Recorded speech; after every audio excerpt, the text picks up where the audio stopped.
एक शांत और सुंदर झील के किनारे हरे भरे पेड़ों से घिरा एक मनमोहक स्थान था। उस झील में कई तरह के पक्षी रहते थे। बतख, हंस, बगुले और छोटी छोटी मछलियां। उन्हीं में एक सफेद, सुंदर और दयालु हंस रहता था, जिसका नाम था सुधा। सुधा बहुत ही शांत स्वभाव की थी। वो हमेशा दूसरों की मदद करती और किसी को भी दुखी नहीं देख सकती थी। अगर कोई पक्षी घायल हो जाता या किसी को खाने की जरूरत होती, तो सुधा बिना सोचे उसकी सहायता करती। उसी झील में एक बतख भी रहती थी, जिसका नाम था टिंकू। टिंकू बहुत स्वार्थी था। उसे सिर्फ अपने बारे में सोचने की आदत थी। वो दूसरों की मदद करने के बजाय उनसे फायदा उठाने की कोशिश करता था। एक दिन सुबह सुबह झील के किनारे कुछ मछुआरे आए। उन्होंने झील में जाल डाल दिया। सभी मछलियां डर गईं और इधर उधर भागने लगीं। सुधा ने यह देखा तो उसे बहुत चिंता हुई। उसने बाकी पक्षियों से कहा, हमें मछलियों की मदद करनी चाहिए, नहीं तो वे जाल में फंस जाएंगी। लेकिन टिंकू ने हंसते हुए कहा, हमें क्या जरूरत है उनकी मदद करने की? अगर मछलियां कम हो जाएंगी तो हमें खाने के लिए ज्यादा जगह मिलेगी। सुधा ने उसे समझाने की कोशिश की, लेकिन टिंकू ने उसकी बात नहीं मानी। सुधा तुरंत झील के बीच में गई और मछलियों को इशारा करने लगी कि वे जाल से दूर रहें। उसने अपने पंखों से पानी को हिलाकर मछलियों को दूसरी दिशा में जाने का रास्ता दिखाया। धीरे धीरे मछलियां समझ गईं और जाल से दूर चली गईं। मछुआरे जब जाल खींचने लगे तो उसमें बहुत कम मछलियां थीं। वे निराश होकर वापस चले गए। मछलियां सुधा की बहुत आभारी थीं।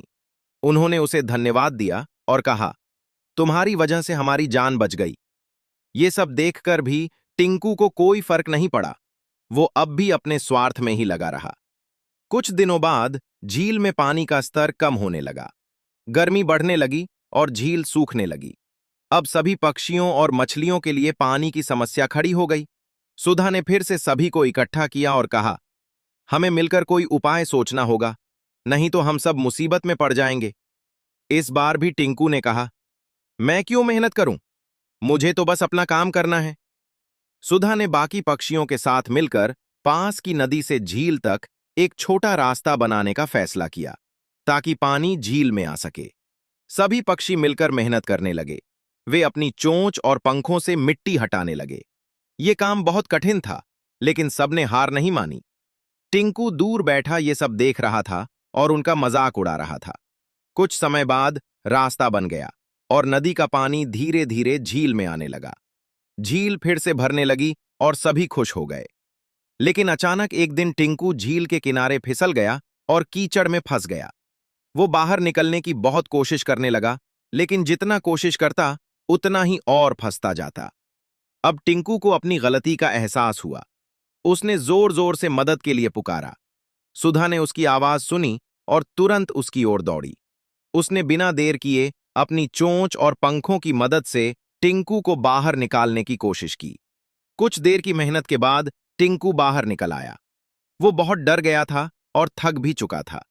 टिंकू की आंखों में आंसू आ गए। उसने कहा, सुधा, मैंने हमेशा तुम्हारा मजाक उड़ाया और कभी किसी की मदद नहीं की, फिर भी तुमने मेरी जान बचाई।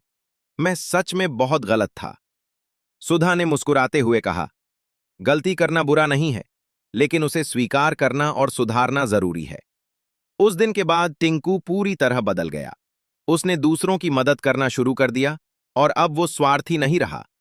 अब झील में सभी पक्षी और जीव मिलजुल कर रहते थे। वहां प्यार, सहयोग और खुशहाली का माहौल बन गया था। सुधा और टिंकू अच्छे दोस्त बन गए थे। टिंकू अब हर किसी की मदद करता और दूसरों को भी सहयोग का महत्व समझाता। झील फिर से सुंदर और जीवन से भरपूर हो गई थी, जहां हर कोई एक दूसरे का सम्मान करता था। सीख: स्वार्थ छोड़कर दूसरों की मदद करना ही सच्ची इंसानियत है। मिलजुल कर काम करने से हर समस्या का समाधान निकल सकता है।